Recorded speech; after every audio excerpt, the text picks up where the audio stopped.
ഇതിൻ്റെ ഭാഗമായിട്ട് ഇന്നലെ ഞങ്ങൾ 80 വയസ്സിന് മുകളിലുള്ള അമ്മമാരെ അവരെ വീടുകളിൽ ചെന്ന് ആദരിക്കുന്ന ഒരു പരിപാടി കൂടി നടത്തുകയുണ്ടായിട്ടുണ്ട്. ഒരു കാലഘട്ടത്തിൽ അടുക്കളയിൽ മാത്രം ഒതുങ്ങിക്കൂടിയ വനിതകളാണ് ഇന്ന് എല്ലാ മേഖലകളിലേക്കും അവരെ കയ്യൊപ്പ് ചാർത്തിക്കൊണ്ട് മുന്നേറിക്കൊണ്ടിരിക്കുന്നത്. ഇനിയും അവർക്ക് അതുപോലെ ഞാൻ ഉൾപ്പെടുന്ന സ്ത്രീ സമൂഹത്തിന് അതുപോലെ മുന്നേറാനുള്ള വഴികൾ ഇനിയും തുറക്കട്ടെ എന്ന് ആശംസിച്ചുകൊണ്ട് പ്രവർത്തനത്തിനും നമ്മൾ ഉണ്ടായിരിക്കും. സെറ്റ് സാരിയെല്ലാം ഉടുത്ത് സെറ്റ് മുണ്ടുമെല്ലാം ഉടുത്ത് മുത്തുക്കുടയേന്തി ഒരു പരിപാടിയുടെ ബാക്ക് വശത്ത് മുത്തുക്കുടയേന്തി പോകുന്നവരായിരുന്നു നമ്മൾ. പക്ഷെ ഇന്ന് ആണുങ്ങളോടെല്ലാം മാറി നിൽക്കാൻ പറഞ്ഞു. ഞങ്ങൾ പരിപാടി അവതരിപ്പിച്ചോളാം, നിങ്ങൾ എവിടെയെങ്കിലും പുറകിലോ എവിടെയെങ്കിലും സൈഡിലോ ഇരുന്ന് പോലെ ഫോട്ടോ എടുത്തിട്ട് നിന്നാൽ മതി, അല്ലാതെ പരിപാടി സംഘടിപ്പിക്കുന്നവരായിട്ട് ഞങ്ങൾ മാറുകയാണ്. അപ്പം നേതൃത്വ പദവിയിലേക്ക് നമ്മൾ എത്തുകയാണ്. തീർച്ചയായിട്ടും വളരെ അഭിനന്ദനം അർഹിക്കുന്ന കാര്യം തന്നെയാണ് ഈ ഒരു പരിപാടി. ഇത്തരത്തിലൊരു പരിപാടി സാർവദേശീയ വനിതാ ദിനത്തിന്റെ ഭാഗമായിട്ട് ഇത്തരത്തിലുള്ളൊരു പരിപാടി ഇവിടെ സംഘടിപ്പിക്കുന്നതിന് സ്ത്രീകൾ തന്നെ നേതൃത്വം കൊടുത്ത് സംഘടിപ്പിക്കുന്നതിന് വളരെ സന്തോഷമുണ്ട്. നമുക്കറിയാം, രാക്ഷസ രാജ്യമായിട്ടുള്ള ഇസ്രായേലും അമേരിക്കയും നിരവധിയായിട്ടുള്ള നൂറുകണക്കിന് കുരുന്നുകളുടെ മേല് മിസൈലുകൾ വർഷിച്ച് കണ്ണീരിൽ കുതിർന്ന ഒരു മാർച്ചെട്ടാണ് കടന്നു പോകുന്നത്. ഇത്തരത്തില് നാളെയുടെ വാഗ്ദാനങ്ങളായിട്ട് മാറേണ്ട, ഭാവിയുടെ വലിയ പ്രതീക്ഷകളായി തീരുന്ന കുട്ടികൾ, നാളെ പലരുമായി തീരേണ്ട കുട്ടികളുടെ മുകളിലേക്കാണ് ഇത്തരത്തിലുള്ള അഗ്നികളും പ്രക്ഷോഭങ്ങളും എല്ലാം ഇതിന്റെ ഭാഗമായിട്ട് നിരവധിയായിട്ടുള്ള കുഞ്ഞുങ്ങളുടെ അമ്മമാരുടെയൊക്കെ കണ്ണീരണിഞ്ഞ ഒരു ഭൂമികയിൽ നിന്നുകൊണ്ട് നമ്മൾ നടത്തേണ്ടതാണ് എന്നുള്ള ഒരു ഓർമ്മപ്പെടുത്തൽ കൂടി ഞാൻ ഈ വനിതാ ദിനത്തിന്റെ ഭാഗമായിട്ട് ആദ്യം തന്നെ നടത്തുകയാണ്. നമ്മളെ സംബന്ധിച്ചിടത്തോളം നമുക്കറിയാം, സാർവദേശീയ വനിതാ ദിനം ആചരിക്കാനുണ്ടായ സാഹചര്യങ്ങളൊക്കെ നമുക്കറിയാം. ഒന്നാം ലോക മഹായുദ്ധ കാലത്ത് ഭക്ഷണമില്ലാതെ, സമാധാനമില്ലാതെ, അതുപോലെ തന്നെ തൊഴിലില്ലാതെ ദാരിദ്ര്യം അനുഭവിക്കുന്ന നിരവധിയായിട്ടുള്ള സ്ത്രീകൾ, ആയിരക്കണക്കിന് വരുന്ന സ്ത്രീകൾ റഷ്യയില് കോപ്പൻഹേഗനിൽ സംഘടിക്കുകയും മനുഷ്യർക്ക് വേണ്ടിയിട്ട്, സ്ത്രീകൾക്ക് വേണ്ടിയിട്ട് ഈ അവകാശങ്ങളെല്ലാം വേണം, അത് നേടിയെടുക്കുന്നതിന് വേണ്ടിയിട്ടുള്ള വലിയ സമരങ്ങൾ, ബ്രെഡ് ആൻഡ് പീസ് എന്ന മുദ്രാവാക്യം ഉയർത്തിക്കൊണ്ട്, ഭക്ഷണവും അപ്പവും സമാധാനവും എന്നുള്ള മുദ്രാവാക്യം ഉയർത്തിക്കൊണ്ട് ഇങ്ങനെ ഒരു സമരം സംഘടിപ്പിച്ചതിന്റെ ഓർമ്മ ദിനമാണ് മാർച്ച്. അങ്ങനെ 1900-കളിൽ നിരവധിയായിട്ടുള്ള യൂറോപ്പിലും അമേരിക്കയിലുമൊക്കെ നിരവധിയായിട്ടുള്ള പ്രക്ഷോഭങ്ങൾ നടന്നിട്ടുണ്ട്. സ്ത്രീ സമത്വത്തിന് വേണ്ടിയിട്ടും അതുപോലെ തന്നെ തുല്യ വേതനത്തിന് വേണ്ടിയിട്ടും. അതോടൊപ്പം അമേരിക്കയിലുമൊക്കെ വനിതാ ദിനം, ദേശീയ വനിതാ ദിനം ആചരിക്കുകയും പിന്നീട് അത് സാർവദേശീയ വനിതാ ദിനമായിട്ട് ആചരിക്കുകയും ചെയ്യുകയായിരുന്നു. നമ്മളെ സംബന്ധിച്ചിടത്തോളം നിരവധിയായിട്ടുള്ള പ്രക്ഷോഭങ്ങളും സമരങ്ങളും ഒക്കെ നമ്മുടെ അവകാശങ്ങൾക്ക് വേണ്ടിയിട്ട് നടന്നിട്ടുണ്ട്, അല്ലെ? ഒരു കാലഘട്ടത്തില് അന്നത്തെ സാഹിത്യ സൃഷ്ടികളും അതുപോലെ തന്നെ മികച്ച കൃതികളും ഒക്കെ നമ്മൾ എടുത്ത് പരിശോധിച്ചാൽ നമ്മൾ രാമായണവും മഹാഭാരതവും ഒക്കെ വായിക്കുന്നവരാണ്. അതിലെല്ലാം ഉള്ള സ്ത്രീകളുടെ സ്ഥാനം എന്താണ്, എങ്ങനെയായിരുന്നു എന്നുള്ളതെല്ലാം നമുക്കറിയാം. ഉള്ള സാമൂഹ്യ വ്യവസ്ഥിതിയെ അടയാളപ്പെടുത്തുന്നതിന് വേണ്ടിയിട്ടായിരുന്നു അക്കാലത്തെ എഴുത്തുകാരൊക്കെ ശ്രമിച്ചത് എന്നുള്ളതാണ്.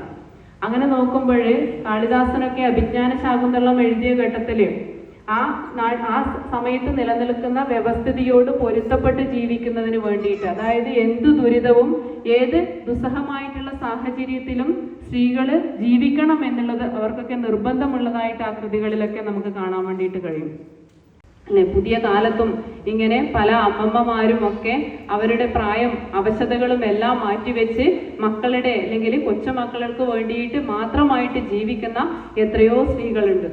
അങ്ങനെ നമുക്ക് വേണ്ടിയല്ലാത്ത ജീവിതം ജീവിച്ചു തീർക്കുന്ന സ്ത്രീകളാണ്. മറ്റുള്ളവർക്കായി അരഞ്ഞരഞ്ഞേ തീരും അരിയ നാരി ജന്മസുഹൃതങ്ങൾ എന്നാണ് കവി പാടിയിട്ടുള്ളത്. അങ്ങനെ മറ്റുള്ളവർക്ക് വേണ്ടിയിട്ട് ജീവിക്കാനായി വിധിക്കപ്പെട്ട സ്ത്രീകളായിരുന്നു ഒരു കാലഘട്ടത്തിൽ നമ്മൾ എന്നുള്ളത്. ഇന്നും സ്വല്പമെങ്കിലും വ്യത്യാസം വന്നിട്ടില്ലെങ്കിലും പൂർണ്ണമായിട്ട് നമുക്കിതിനെ നമുക്ക് വേണ്ടി ജീവിക്കുന്നവരാണ് അല്ലെങ്കിൽ അവരവർക്ക് വേണ്ടി ജീവിക്കുന്നവരാണ് എന്ന് പറയാൻ വേണ്ടിയിട്ട് നമുക്ക് സാധിക്കുന്നില്ല എന്നുള്ളതാണ്.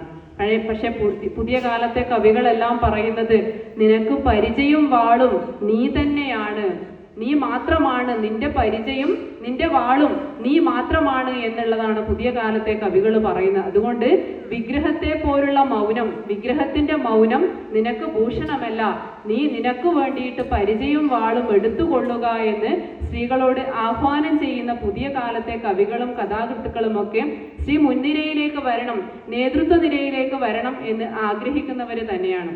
തീർച്ചയായിട്ടും പുതിയ കാലത്ത് നമ്മൾ ഇത്തരത്തിലുള്ള എല്ലാ വെല്ലുവിളികളെയും ചെറുക്കുന്നതിന് വേണ്ടിയിട്ട് അസമത്വത്തെ, അതുപോലെ തന്നെ സ്ത്രീകൾ എവിടെയെങ്കിലും ചൂഷണം ചെയ്യപ്പെടുന്നുണ്ടെങ്കിൽ അതിനെയെല്ലാം ശക്തിയുക്തം എതിർക്കാനും പ്രതിരോധിക്കാനും പ്രാപ്തരായിട്ടുള്ളവർ തന്നെയാണ് എന്നുള്ളതിൽ നമുക്ക് നിസ്സംശയം പറയാൻ വേണ്ടി പറ്റും. പുതിയ കാലത്ത് അതിന് വഴിതെളിയിച്ച നിരവധിയായിട്ടുള്ള കാര്യങ്ങളുണ്ട്, കാരണങ്ങളുണ്ട് അല്ലെ. നമ്മുടെ ഭൂമികയിൽ സ്ത്രീകൾ ഇന്നും ഓരോ ഘട്ടത്തിൽ പറയുന്ന കവികൾ പറഞ്ഞ 1-2 കാര്യങ്ങൾ കൂടി ഞാൻ സൂചിപ്പിക്കുകയാണ്. അതായത് നമ്മുടെ തൊഴിലിടങ്ങളിൽ സ്വാതന്ത്ര്യ സമര കാലഘട്ടത്തിലൊക്കെ വലിയ നിലയിലേക്ക് നിരയിലേക്ക് വന്നിട്ടുള്ള പുരുഷന്മാരോടൊപ്പം നിന്നിട്ട് ഈ സമരത്തിലൊക്കെ പങ്കെടുത്തിട്ടുള്ള നിരവധിയായിട്ടുള്ള സ്ത്രീകളുണ്ട്. ഝാൻസി റാണിയെ പോലുള്ളവർ, ബീഗം ഹസ്രത് മഹലിനെ പോലുള്ളവർ, സരോജിനി നായിഡുവിനെ പോലുള്ളവർ, നിരവധിയായിട്ടുള്ള സ്ത്രീകൾ നേതൃത്വ നിരയിലേക്ക് വന്നിട്ടുണ്ട്. അതോടൊപ്പം തന്നെ നമ്മുടെ ഭരണഘടനാ ശില്പികളായിട്ടുള്ള നിരവധി സ്ത്രീകളുണ്ട് അല്ലെ.